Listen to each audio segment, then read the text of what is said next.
Hi everyone, it's Cami with Bullseye Bakery here.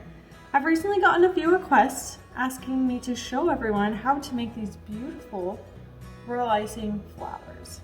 So I'm going to go through the steps today on how I make these, but more importantly, I'm going to talk about some tips and tricks to use to make them have a softer bite, because as beautiful as these flowers are, when the icing is that thick, it can be a little bit hard to bite into, and nobody wants to bite into a cookie and feel like they're breaking their tooth. So let's get started.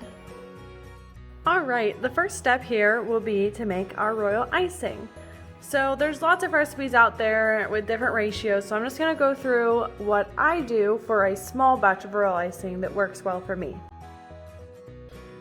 First, I add a 1/4 cup of water. And then I am going to add my meringue powder. There's a lot of different brands out there. I today will be using just the Wilton brand, but any kind will work. To make the soft bite, you need to make sure that you don't have too much meringue powder. The meringue powder is what will make the cookies set up hard so that you can stack them and bag them and all of the good things that come with making royal icing. But if you're not careful, and you put too much in, it can make it way too hard. So for what we're doing, I try to use as little meringue powder as I can so that it still sets up hard, but enough that you still get that soft or that hard setup. So the first step is to, it's easier to take this off. Use the whisk to mix in the meringue powder. Make sure it's dissolved in there pretty good. This just helps it from clumping up in your bag if it's not mixed in properly from the beginning. So once that's done, then I will add my flavoring of choice, which I like to use almond. I know a lot of people stick with just classic vanilla. The only thing to keep in mind with that is make sure you're using a clear colored extract, or else it'll tint your icing, and especially if you're going for white, you don't want that. Next is adding some corn syrup. I add about a tablespoon. I mean, it doesn't have to be exact, but this is the second secret to making a soft bite, is the corn syrup. So if you add this, it helps keep the icing soft even though it'll still set up. So I'll mix that up a little bit.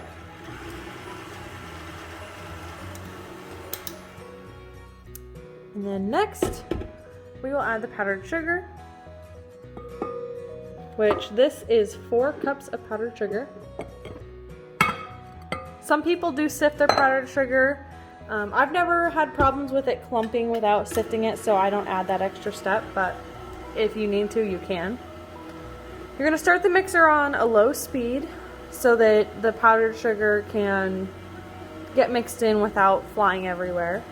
And then once most of it has started to mix in with the liquid underneath, we'll kick up the speed just for a minute or two. So as you can see, most of the powdered sugar has been incorporated right now. So I'm gonna go ahead and turn it up.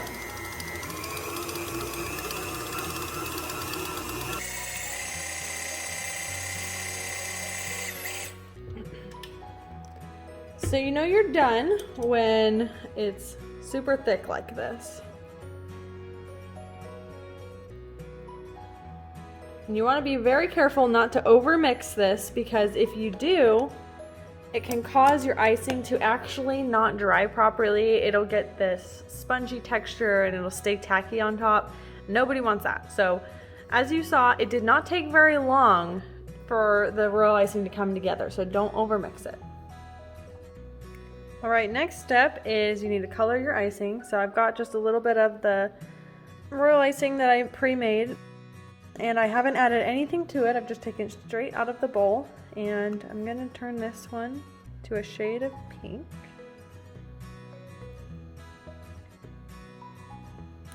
So what I'm using right now is fuchsia and deep pink, and these are the Chef Master brand.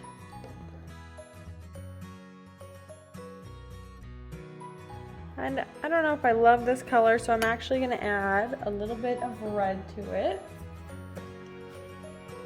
This one is the Hobby Lobby brand. Let's see what this does.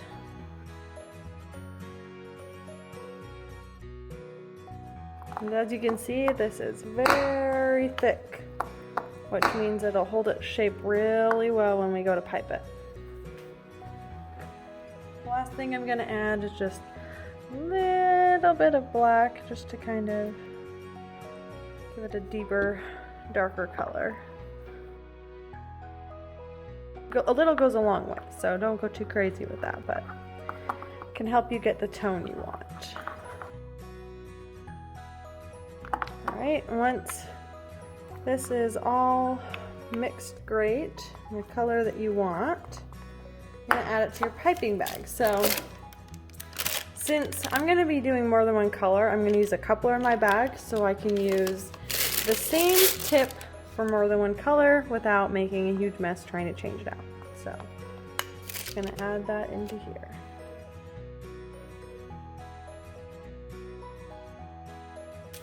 And I also like to use bag clips. You don't have to, but if you have any clips around the house, it makes a world of difference, especially with this thick of icing. It helps keep the icing from squeezing out of the top of the bag. Alrighty, now that we've got our icing all colored and prepared, I'm going to show you what tip we'll be using. It is a tapered petal tip. It is the Wilton 104. So I will start with my white icing. I'd like to point out real quick that while I have this beautiful flower shaped cookie, you can do it on a circle or what other shape of cookie cutters you have. Don't feel like you have to go out and buy anything fancy. So you want to make sure that you hold the tapered end away from the middle.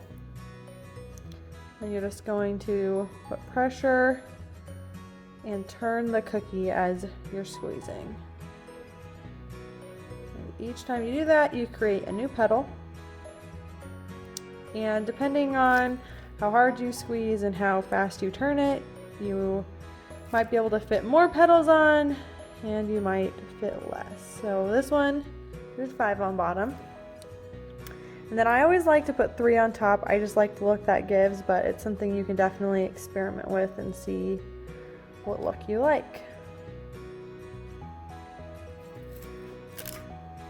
The nice thing about florals is they're pretty forgiving and it's pretty hard to mess them up. So you can come in here and fix that little part that was sticking up.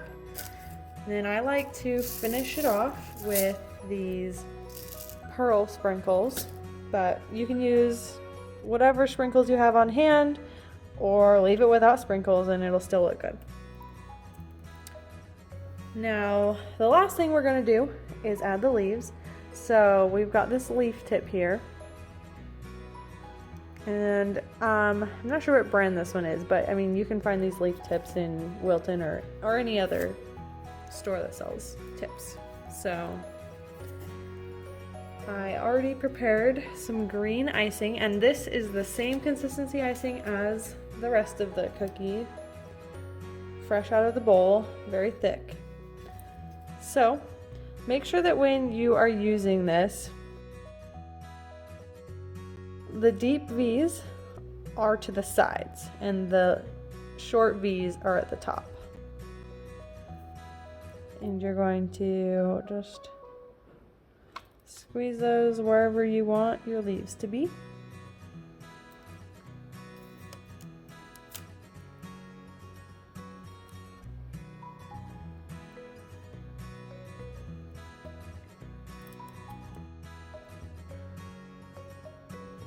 And there you have it.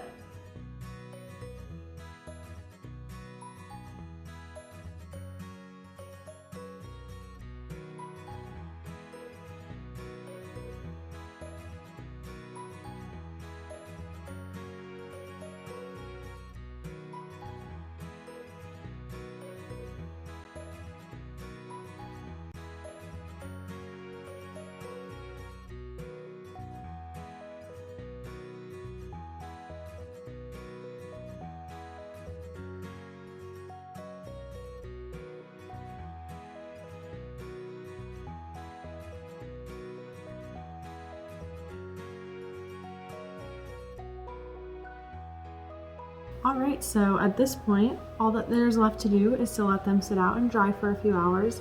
And once they're dry, they will be stackable, but still soft to bite into. And just keep them in an airtight container to keep them fresh. And they'll be these perfect show-stopping cookies that are really quite easy to make. So if you have any questions, comment down below, or if you have any other videos you'd like to see. And make sure you give us a thumbs up and subscribe.